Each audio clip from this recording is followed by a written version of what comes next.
அவுதுல்லாஹிமினஷ்-ஷைத்தானிர்-ரஜீம். பிஸ்மில்லாஹிர்-ரஹ்மானிர்-ரஹீம். அன்பார்ந்த நேயர்களே,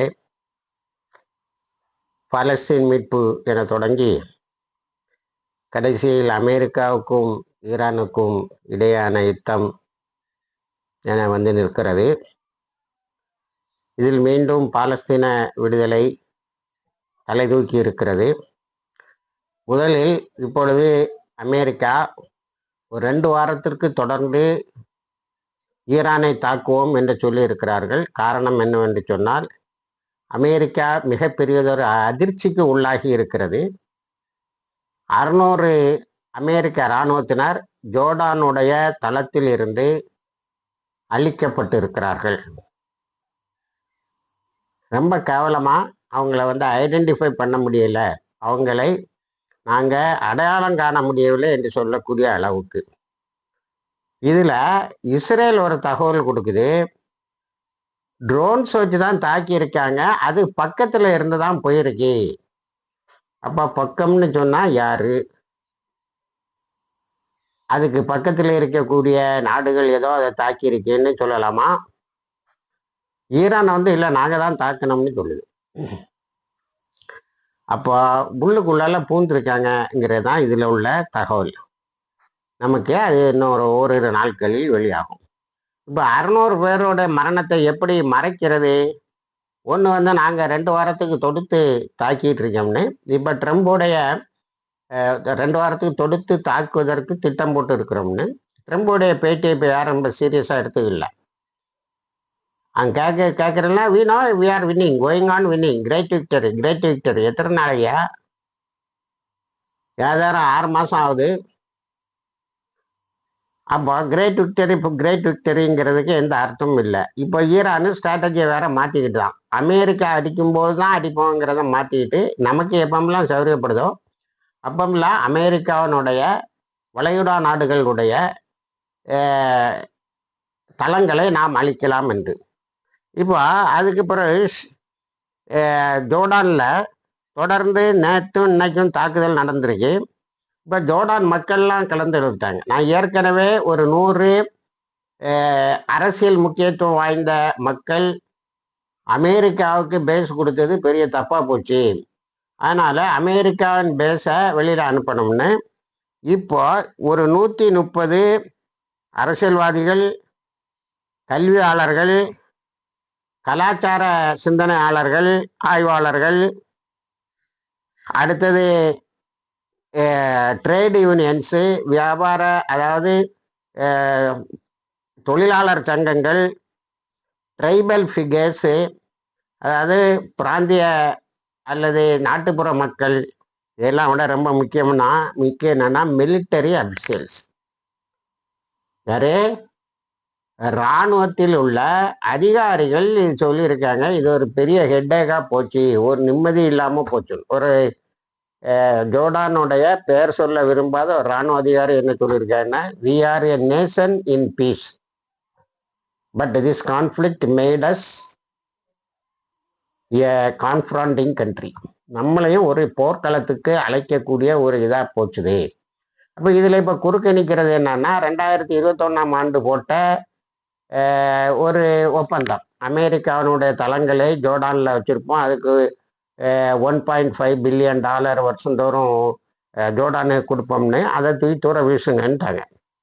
அது இப்போ ஜோர்டான் இப்படி கொந்தளிச்சிட்டு இருக்கும்போது மீண்டும் அது ஜோர்டானில் தான் தாக்கு. ஜோர்டானில் தான் நிறைய பேர் இருந்திருக்காங்க. நான் இதற்கு முன்னாடி உள்ள காணொலியிலும் சொன்னேன், 50,000க்கும் மேற்பட்டவர்கள் அங்கே இருந்திருக்கிறார்கள். இப்போ கொத்தா பெரிய அளவில் 600 பேர் இழந்திருக்கிறார்கள். இந்த செய்தியை காசால ஒரு எக்ரிமெண்ட் வந்ததா ஒரு செய்தியை போட்டு மறைக்கிறாங்க. ஆனால் இந்த செய்தியினுடைய உண்மைத்தன்மைகள் போய் சேர வேண்டும். அடுத்தது, இதே ஜோர்டானில் 3 F-35 ஃபுல்லாக டஸ்ட்ராய்டு, 3 F-35 டேமேஜ். இது அந்த 600 பேர் இறந்ததுக்கும் IRGC வீடியோ போட்டிருக்கு.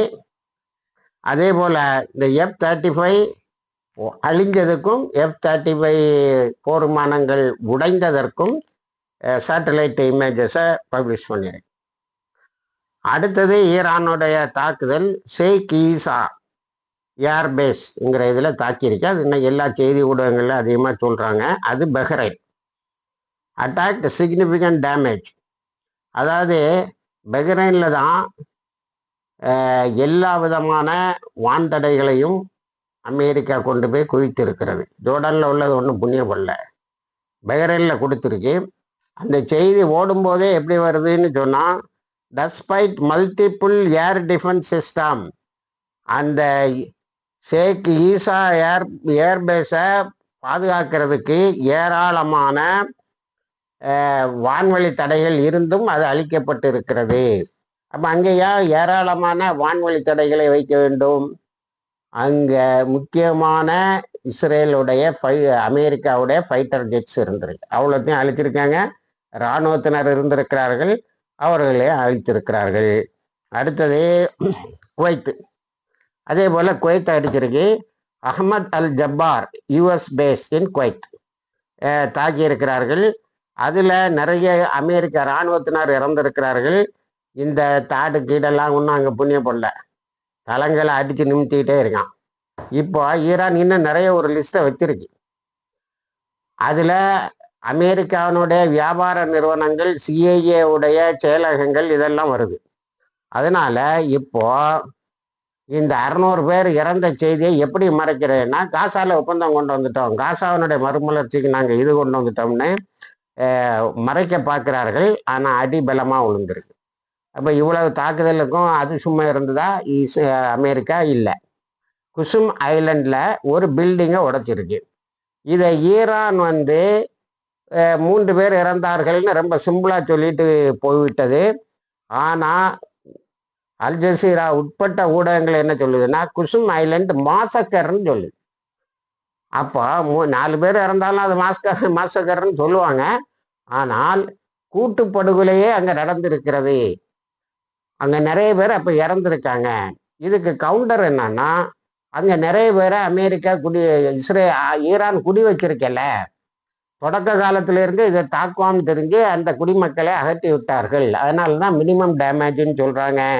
ஆனால் குசும் ஐலண்டு தீவில் நடந்த கூட்டுப்படுகொலைகளுக்கு எதிர்த்தாக்குதல் தான் நான் இப்போ உங்களுக்கு முன்னாடி பட்டியலிட்டது என்று சொல்லுகிறது.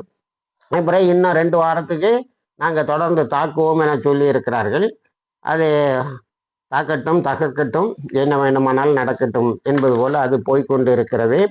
அடுத்தது இப்போ செய்திகளை ரொம்ப ஆக்கிரமித்து கொண்டு இருப்பது, என்னுடைய பார்வையில் ட்ரம்ப் காசால ஒரு பீஸ் பிளான் வந்துட்டு, என்னைக்குடா நீங்கள் பீஸ் பிளானையும் புரிந்துணர்வு ஒப்பந்தத்தையும் எக்ரிமெண்ட்டையும் ஒத்துக்கிட்டீங்க?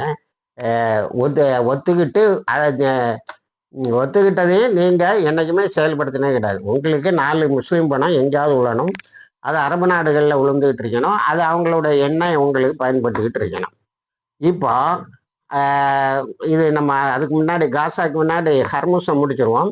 ஹர்மூஸில் 3 ஆயில் டேங்கர் திரும்ப அனுப்பியிருக்குது, வந்தியல்னா அடித்து போடுவோன்னு சொல்லி. ஆனால் 2 டேங்கர் போக மாட்டேன்னு சொன்னதை அவங்க முதல்ல ஸ்டாப் பண்ணாங்க, 2வது அடிக்க வேண்டியதாகிட்டு அடிச்சிட்டாங்க. ஆனால் ஹர்மூஸில் தெளிவாக இப்போ அறிக்கை விட்டு விட்டார்கள், அமெரிக்காவினுடைய கெடுமுடியால் ஹர்மூஸில் இப்போ கப்பல்கள் போகாது, ஆனால் கொஞ்சம் இந்த நிலை சீரமைந்தவுடன் நாங்கள் எல்லா கப்பல்களையும் அனுப்புவோம்னு சொல்லியிருக்காங்க. ஆனால் ஜப்பான், பெரும்பாலும் இந்தியா போன்ற இடங்களுக்கு அந்த கப்பல்கள் விடப்படுகின்றன என்பதுதான் செய்தி. அடுத்தது நம்ம காசாவுக்கு வருவோம்னா, ட்ரம்ப் திடீர்னு என்ன அறிவிக்க விட்டுருக்காருன்னா, ஹமாஸ் ஆயுதங்களை கீழே வைப்பது என்று ஒத்துக்கொண்டு இருக்கிறது. இஸ்ரேலு ஹமாஸ்ல இருந்து முற்றாக வெளியேற வேண்டும், இதை ஒத்துக்கிட்டாங்க. இது குளோபல் வரலாற்றிலே இல்லாத உலகளாவிய ஒரு ஒப்பந்தம்லாம் சொல்லி ட்ரம்ப் தன்னைத்தானே பீட்டி கொள்ளுகிறார். ஹமாஸும் என்ன சொல்லியிருக்குன்னா, அது டினை பண்ணலை, பாலஸ்தீன மக்களுக்காக நாங்கள் சில விட்டு கொடுப்புகளை, சில கன்செஷன் சலுகைகளை கொடுக்கிறோம் சொல்லிட்டு, ஆனால் நாங்கள் ஆயுதங்களை யாரிடமும் ஒப்படைக்க மாட்டோம், எங்களிடத்தில் ஒரு கூட்டத்திடம்தான் இருக்கும். அந்த ஒப்படைப்போ எப்படி நடக்கும் என்று சொன்னால், இஸ்ரேல் காசால இருந்து வெளியேற நடக்கும். நம்பர் 1. இஸ்ரேல் வெளியேறின பிறகுதான் ஆயுதத்தை வைப்போம். ரெண்டாவது ரிகன்ஸ்ட்ரக்ஷனை உடனே ஆரம்பிக்கணும். ஹியூமனிடேரியன் எய்டு வர்றது உடனே ஃப்ளோ அதிகமாகணும். இந்த மூணும் இருந்தால் ஒத்துக்கொள்வோம்னு ஹமாஸ் சொல்லியிருக்கிறது. ஹமாஸோடைய உசும் ஹமீது என்பவர் அதனோட டெலிகேஷனுடைய முக்கிய ஆளாக இருந்திருக்கிறார். அவர் அதை காசி ஹம்மாதுங்கிறவர் அது அவரை ஒத்துக்கிட்டு இருக்காரு. நாங்கள் கொஞ்சம் விட்டு கொடுத்து போனது உண்மைதான், ஆனால் அது பாலஸ்தீன மக்களுக்காக. ஆனால் இஸ்ரேலில் காசால இருந்து முற்றாக பின்வாங்கவில்லை என்று சொன்னால் நாங்கள் கொடுக்க மாட்டோம். நாங்களும் ஆயுதங்களை கொடுக்க மாட்டோம். ஆனால் இதுக்கு நேர எதிராக இஸ்லாமிக் ஜிஹாத், நான் தொடக்க காலத்தில் இந்த வீடியோ 1020 நாள்னா 1030 நாள்னா 1030 நாள் நம்ம வீடியோ போட்டிருக்கேன். 1-2 நாட்கள் என்னோட உடல்நிலையை அல்லது வேறு சூழ்நிலைகள் பாதித்தால் உழைய இதில் நான் தொடக்கத்தில் சொல்லியிருக்கேன். இஸ்லாமிக் ஜிஹாத் எடுக்கக்கூடிய முடிவுகள் சில நேரங்களில் ஹமாஸ் எடுக்கிற முடிவை விட நல்லா இருக்கு. அது முதல்ல சீஸ்ஃபயரை அது ஒத்துக்கலை. முதல்ல போர் நிறுத்தத்தை நாம் ஒத்துக்க வேண்டாம், இஸ்ரேலோடு மோதி பார்த்து விடுவோம், அவன் கொஞ்சம் டைமை கெயின் பண்ணிட்டு நம்மளை தாக்குவான்னு. இப்போ எக்ரிமெண்ட் இருக்கு. 2955 தடவை அந்த எக்ரிமெண்ட்டை மீறிட்டான்னு நித்தம் கொண்டுட்டு இருக்கான். உங்களுக்கு அக்டோபர் 7, 2023 தொடங்கி இன்னைக்கு 31 ஜூலை அல்லது 1 ஆகஸ்ட் 2026 வரைக்கும் கொலை நடந்துக்கிட்டே தான் இருக்கு. எங்கே இவனும் ஒப்பந்தப்படி நடந்தான். அமெரிக்கா எத்தனை தடவை ஈரானோட ஒப்பந்தம் போட்டுக்கிட்டு, ஈரானில் உள்ள எழுத்தாளர்கள் 48 வருஷமா இப்படியே தான் ஒப்பந்தம் போடுவதும் அடிக்கிறதுமா தான் இருக்குன்னு. அதனால இஸ்லாமிக் ஜிஹாத் இது அந்த ஒப்பந்தம் ஆக்குரேட்டா இல்லை, சரியாக இல்லை, நாங்கள் ஆயுதத்தை கீழே வைப்பதாக இல்லைன்னு. இப்போ எக்ரிமெண்ட் என்னன்னா, ஹமாஸும் அவர்களுக்கு கூட உள்ள எல்லா இந்திய போராளிகளும் ஆயுதத்தை கீழே வைக்கணும்னு. இஸ்லாமிக் ஜிஹாத் அதை ஒத்துக்கல. உடனே ட்ரம்ப் என்ன சொல்லனா, இஸ்ரேல் எவ்வளவு தூரம் வெளியேறி இருக்கிறது என்பதை வெரிஃபை பண்றதுக்கும், அது வெளியேற என்பதை மறு ஆய்வு செய்வதற்கும், அது வெளியேற இவர்களோட ஆயுதங்களை 14 நாள் டைம் எடுத்து, இல்லைன்னா அதை விட அதிகமான டைம் எடுத்து ஆயுதங்களை ஒப்படைப்பதற்கும் ஒரு வெரிஃபிகேஷன் கமிட்டியை போட போறேன். அதுக்கு பிறகு சர்வதேச ஃபோர்ஸ் ஒன்று அங்கே இருக்கும், பாலஸ்தீன போலீஸோட அவங்க கண்காணிப்பாருன்னு சொல்றாங்க. இது இவனும் போற போக்க பார்த்தா கடைசியில் காசாவை அப்படியே கைப்பற்றினாலும் ஆச்சரியப்படுவதற்கு இல்லை. அதனால இதை சொல்லிட்டு இஸ்லாமிக் ஜிஹாத் சொல்லுது, நாங்கள் ஆயுதத்தை கீழே வைப்பதில் எங்களுக்கு உடன்பாடு கிடையாதுன்னு தெளிவாக சொல்லிட்டு, அடுத்தது popular front for the liberation of பாலஸ்தீன்னு ஒரு ஆயுத குழு இருக்கு, சரையா குட்ஸுன்னு சொல்லுவாங்க. இதோடைய இஸ்லாமிக் ஜிஹாதோடைய அல் குஸ் பிரிகேட்னு சொல்லுவாங்க. இவங்க எல்லாம் இது மாதிரி அங்கே இருக்கின்ற கிராமிய மக்களால் ஆன ட்ரைபல் குரூப்ஸ் கமிட்டிஸ், இவங்க தான் இவங்களுக்கு நிறைய ஆயுதங்கள், முடிஞ்ச அளவுக்கு உணவுப் பொருட்கள், முடிஞ்ச அளவுக்கு ஆட்கள் இதையெல்லாம் சேர்த்து கொடுக்குறவங்க. அவங்களும் இதில் எங்களுக்கு உடன்பாடு கிடையாது, இஸ்ரேல் எதையுமே செயல்படுத்தாது, கடைசியில் அவன் இருந்துகிட்டு இருப்பான், இவங்க ஆயுதங்களையும் கீழே வைக்க வேண்டிய ஒரு நிலை வரும், இந்த டாக்டிக்ஸுக்கு நாங்கள் ஆள் இல்லைன்னு தெளிவாக சொல்லிவிட்டார்கள்.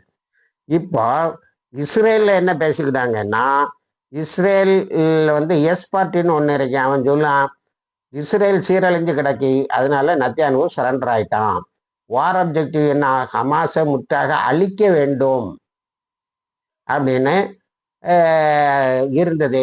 அந்த நம்மளோட யுத்தத்தினுடைய இலக்கை எந்த விதத்திலையும் அழிக்காமல், அதனுடைய சுரங்கங்களை எல்லாம் அழிக்காமல், அதை செயலிழந்த ஒரு அமைப்பாக நாம் வென்று காட்டாமல் நீ அங்கே போய் சரண்டர் ஆகிறது, அதுக்கப்புறம் அதிலிருந்து வெளியில வந்துடுன்னு சொல்லுது, லெபனான்ல இருந்து வெளியில வந்துடுன்னு சொல்லுது, இந்த எக்ரிமெண்ட் எல்லாம் மீறது, திரும்பியும் தாக்குதல், இது நத்தியானுவோட சரண்டரை காட்டுது. ஆனால் நாங்கள் அதை ஒத்துக்கலைன்னு சொல்லலாம். அது எந்த அளவுக்கு அங்கே ஈடுபடும் தெரியல. இதுவரைக்கும் இஸ்ரேலில் இருந்து எதிர்கட்சிகள் தான் பலதும் சொல்லுவதை தவிர நத்தியானு ஒத்துக்கிட்ட மாதிரியும் தெரியல. ஆனால் ட்ரம்ப் எல்லாரும் ஒத்துக்கிட்டாங்கன்னு சொல்றாங்க.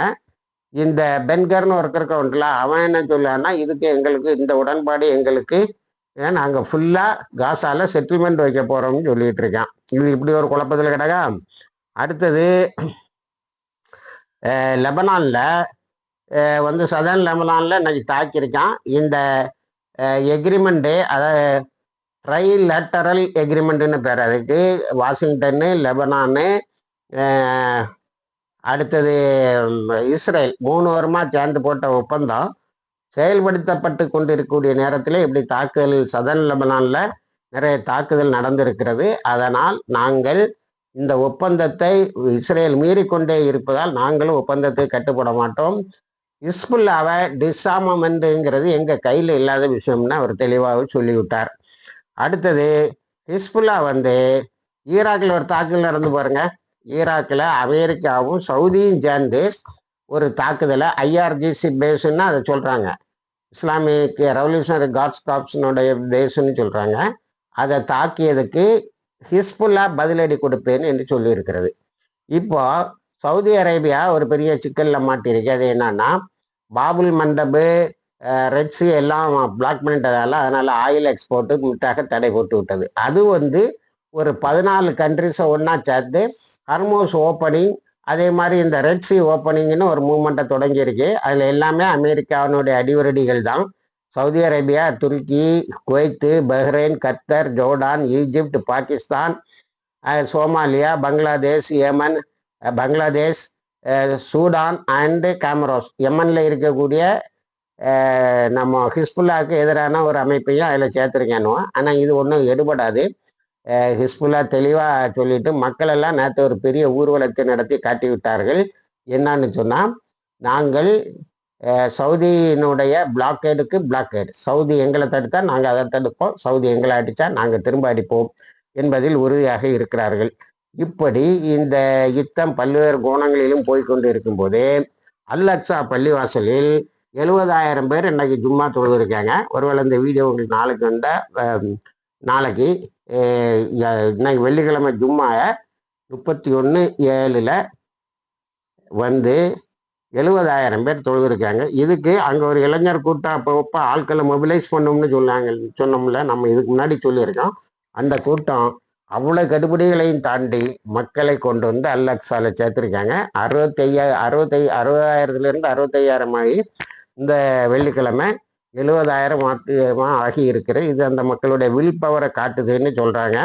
இதனிடையே வெஸ்ட் பேங்கில் போராளிகள் குழுக்கள் ஹமாஸ் உட்பட்டவை 63 தாக்குதலை இஸ்ரேலினுடைய இராணுவத்தின் மீது தாக்கி இருக்கிறது. இஸ்ரேலிய இராணுவத்தும் ஓடினது மட்டுமில்லை, அதுக்குள்ளால ஒரு பெரிய பிரச்சனையும் இந்த மியூட்டினின்னு சொல்லக்கூடிய அளவுக்கு அது ஏற்பட்டு இருக்கிறது.